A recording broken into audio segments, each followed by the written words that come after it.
Wake the hell up, Canada, and open your eyes. We have to stop giving a shit if these woke lefties call us racists, call us misogynists, whatever name in the book they want to call us. Who the hell else is getting sick of every goddamn place I go? People with their faces fully covered. These are people who believe in Sharia law. You kill the infidel. That's literally what it says in the Quran. They are allowed to lie. These people are waving foreign flags in our goddamn streets every single day. Can you imagine as a Canadian showing up in another country? In the Middle East, if you were to do this, you would literally be gone. You'd be gone so quickly. Yet Canadians just sit on their hands. And these are intimidation groups. I've seen them up close. I'm not going to take another motherfucking lecture from people who have not seen these people up close. These are intimidation gangs. If you give any indication that you are not fully on board with the cause that they are marching for, the threat of violence is immediate. The I'm going to knock you out. The vile stuff coming out of speakers. I'm so sick of this bullshit. Canada, wake the hell up. We are being invaded. Our government is sponsoring us. Our communist government. This is directly out of the commie playbook, this type of bullshit. Look at what is happening on our streets. This is not Canada. Everywhere you go, people fully masked. I'm shocked it's even legal. And it's not. People from Afghanistan, Iraq, have incredibly different cultures and sets of beliefs than we have. In these countries, women are not allowed to leave the house without written permission from men. The LGBTQ support is the most ridiculous thing I've seen in my life. If you are LGBTQ in these Middle Eastern countries, you are literally, at best, you get a 10-year prison sentence. In the vast majority of cases, it's a hell of a lot worse than that. And these are the ones supporting it. The rainbow flag is illegal in these countries, and we're allowing hundreds of thousands of people in. And the useful idiots, the liberals, if you say absolutely anything about it, they just start yelling, "You're a racist, you're a big..." No, you fucking morons.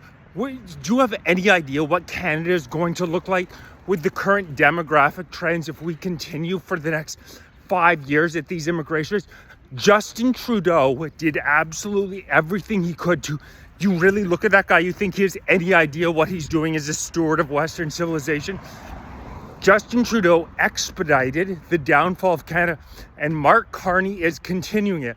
Between permanent and temporary residents, 1.5 million more people into the country in 2025.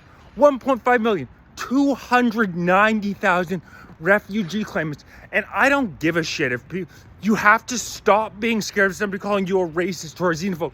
You are calling out exactly what's happening. If you walk around in a major city, if you live in a major city, I've lived in Montreal, I've lived in Ottawa. The transformation is shocking, and the cultural transformation is shocking. Not to mention anything about the economic fucking catastrophe that it's been.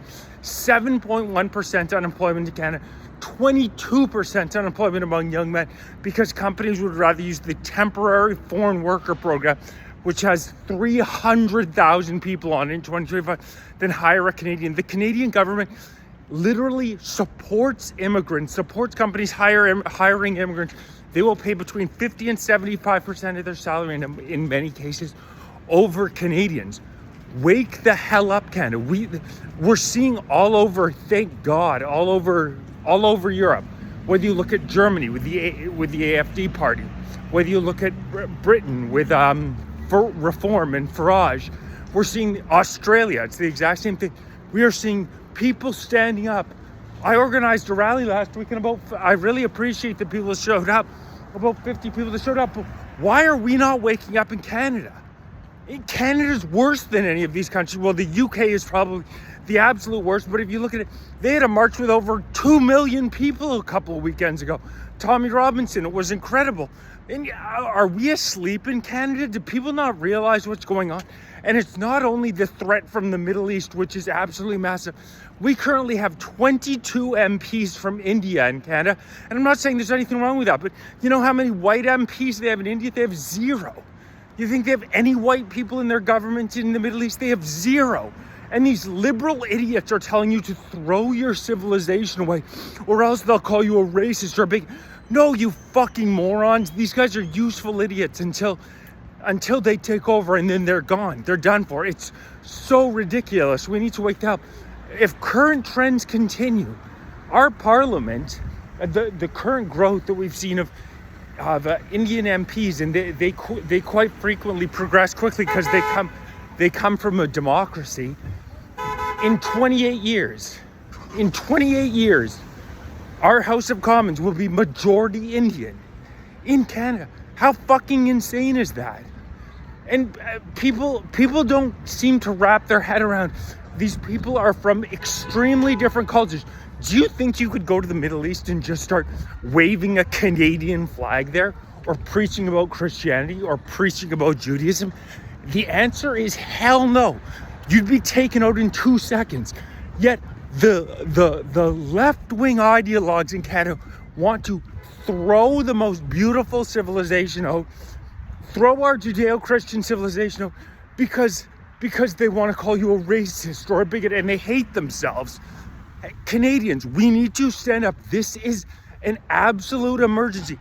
8 million people into the country, 33% of our population in a decade, and we continue to allow 1.5 million people in a year. This is insanity. What's going on in Canada? The population needs to rise up and say, enough, no more temporary foreign worker program. The worst program of them all, the so-called immigration mobility program. At least with the temporary foreign worker program, you have to fill out an LMIA, where at least it's a rubber stamp, but at least you have to make the argument that you could not find a skilled Canadian worker to do the job. With the immigration mobility program, which has 1.9 million people on in 2025, 1.9 million people, you don't even have to fill out an LMIA. You don't need to justify it whatsoever. With a over 7% unemployment rate, the highest in the G7, you can hire an immigrant over a Canadian, and you don't even need to justify it. This government hates us. They are selling us out, and it seems to me like the Canadian people are asleep at the wheel. I know we have the propagandists at CBC, CTV, so it's hard to get the message out when your mainstream media is totally in the tank, because they're getting $1.5 billion a year from our government. But do the Canadian people not see what's going on? We don't have very much time. Another 4 or 5 years of these immigration rates, and this country is done for. It's time to wake up, Canada. I know my fellow Canadians who walk on the streets, no matter how many times they call you a racist, xenophobic, you see what's going on. I know Canadians see what the hell is going on in our streets. The transformation over the past 15 years in this country is breathtaking. It's shocking, and the traitors are in our government. We need to stand up. I'm gonna organize another rally in a couple of weeks. Canadians, this is go time. This is emergency time. We need to hit the streets in huge numbers and let our government know, enough. This immigration has to stop. Our country is being goddamn destroyed. It's time to wake up, Canada. Please like, share, subscribe, join, become a member, help mold this movement from the ground up. If you're watching on TikTok, make sure you're following YouTube, youtube.com/Fight for Canada, because I'm over 17,500 followers, and the Canadian government is not a big fan of dissidents. I know Canadian patriots can take this country back, but we don't have much time. Look around you. We don't have much time, Canada. It's go time.